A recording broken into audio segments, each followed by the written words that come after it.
Ladies and gentlemen, from Team Alpha Male, the 2015 Cobra-Source MMA Athlete of the Year, Mr. David Mitchell! First, I'd like to thank Kevin and everybody at Cobra-Source MMA for this prestigious award. I'm honored to be up here.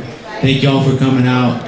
I want to thank West Coast for really giving me the opportunity. Brandon and all the guys give me the opportunity to fight some of the best guys in the region in multiple different weight classes. I'd like to thank my team, Team Alpha Male. They're the best team in the world. And some of the finest human beings I've ever known. I couldn't have done it without Coach Joey, Donald Roberson, and all my coaching staff. And a real special thank you to Uriah Faber for not taking me in once but twice and giving me a new home here in Sacramento. I'm honored and humbled to get this award and to being a new father. I just want to thank God for bringing me a son. Yeah. And, I'd like to thank my sponsors, especially Lana with Lana Egg Whites, and my boys Robert and Mike over at Automotive USA and Carmichael.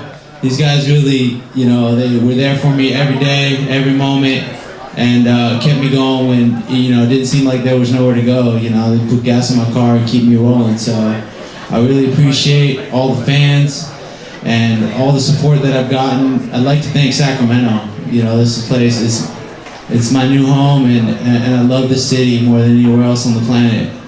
And I'm not planning on going anywhere soon. As you might know, on January 23rd, I'm fighting Max Griffin, the biggest super fight in the region in a long time.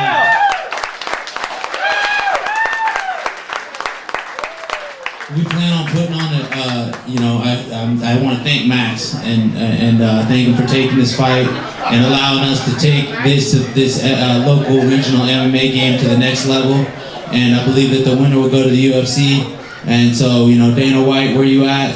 I'm ready. I'm ready to go. Let's do this. Thank you, guys.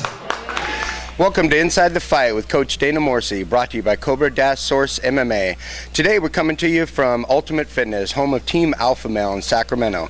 Today I'm going to be talking to Team Alpha Male fighter David Mitchell. First off, I want to say thanks for showing up. Thanks for doing the interview. I really appreciate it.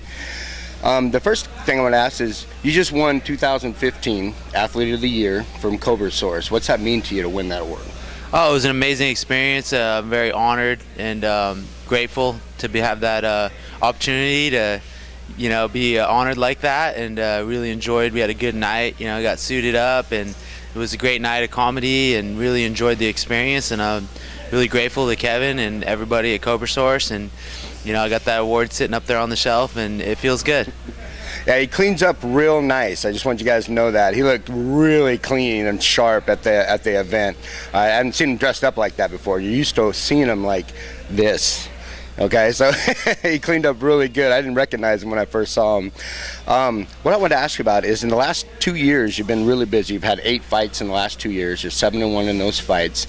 You've been fighting a lot at a lot of different weights. Is there a reason that you've been fighting at the different weights?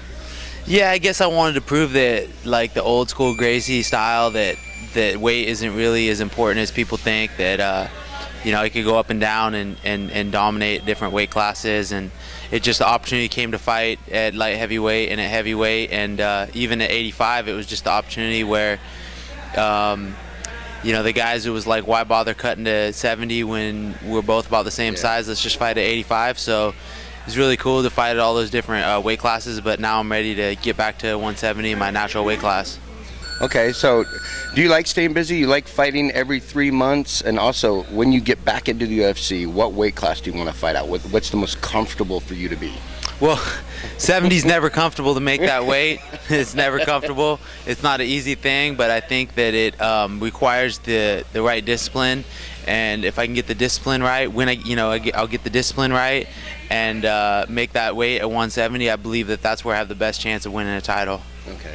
So 170, not a real easy weight for you to hit, right? It takes a lot of work, but that's where you feel that you'll be most comfortable, most effective as a fighter, is at 170 pounds. Yeah, I feel like the 170, I don't if I get it, if I nail it right, and I'm not depleted from the weight cut, that I don't think anybody in the world could beat me at 170. Okay, because you're a big guy, so cutting down, because most of your fights have been, what, 185, right around that area, right? I fought, I think about 10 times at 170, so I'm pretty familiar with making that weight. I was the Tachi Palace champ at 170, I fought at least 10 times at 170, so I'm very familiar with the weight class. Right, and so on January 23rd, you have a big fight coming up with Max Griffin for West Coast Fighting, and for you, what do you think that this fight represents as an opportunity? It's a huge opportunity to, they're titling it the King of Sac. I mean, God's the only King of Sac, but it's a good little headliner, and I think it's a lot of people are excited to see the fight, and people either love me or hate me, and it's kind of the same with Max. We both got a lot of support in Sacramento. So I expect, 5,000-6,000 people to show up in the building just to be packed and overflow. Yeah, this could be a big fight. If you have a chance to come out and see this fight, you should buy your tickets now. All right, this is going to be a very exciting fight. You guys don't want to miss this fight. Make sure you come out and watch it. What are you doing to get ready for this fight? What do you think it is that you need to train at or work on in order for you to be successful in this fight? The way I see this fight, it's not so much David Mitchell versus Max Griffin. It's almost David Mitchell versus David Mitchell. Like, I have to beat my own demons as far as discipline, running, diet, and getting my weight down, and obviously working on my wrestling and just keeping my ground game sharp. I don't see any way he makes it out of the first round.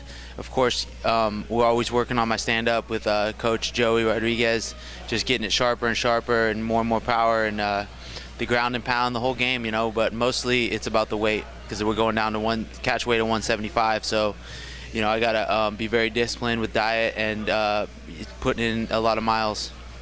Now, I know that Max asked for this fight to be a 5-round fight, even though it's not a title fight. Does going the 5 rounds, is that something that concerns you, or is your cardio and everything where it needs to be to do 5 rounds no problem? My old coach used to say that I'd be good in a 10-round fight. I got that old school Gracie mentality where I can just go and go and go. I have endurance too.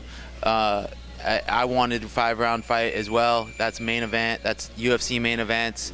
It's bigger than a title fight. It's bigger than a West Coast title. It's the biggest fight in Sacramento history outside of possibly UFC or maybe that Strikeforce. But I think that on a local level, this is going to have way more energy and way more enthusiasm and more of a spark to it than even UFC, because all the fighters that are fighting are the regional superstars, and for a bunch of us, there's big time implications as far as going up to UFC and Bellator, and out of this show, more than one person's gonna end up in UFC. I guarantee it.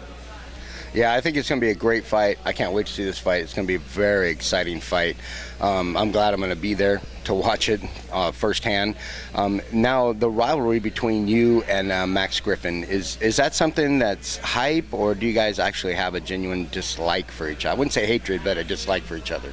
Yeah, back in February 2004, we had a media day just down the street over here at the comedy club, and he came up to me. I didn't even know who he was, but I heard he had all these titles and stuff, and he said, "It looks like we're going to be next." And I said, "All right, cool, man. I'm down. I want to fight the best guys in the region." And then he backed out of a couple of fights, had some kind of hand injury that looked super fake, and then just basically ducked me for 2 years. So I don't really care for the guy. I think he can't stand me and totally hates me. So there's like some anger and animosity going into the fight. Once it's said and done, after we fight, we're all just athletes, and we're just trying to make the best opportunity for ourselves and to take care of our families. So it's not like genuine hatred, but it's definitely a rivalry, and there's definitely some animosity. And on January 23rd, it's going to get settled once and for all. This is Inside the Fight with Coach Dana Morrissey, brought to you by Cobra-Source MMA. We'll see you next time.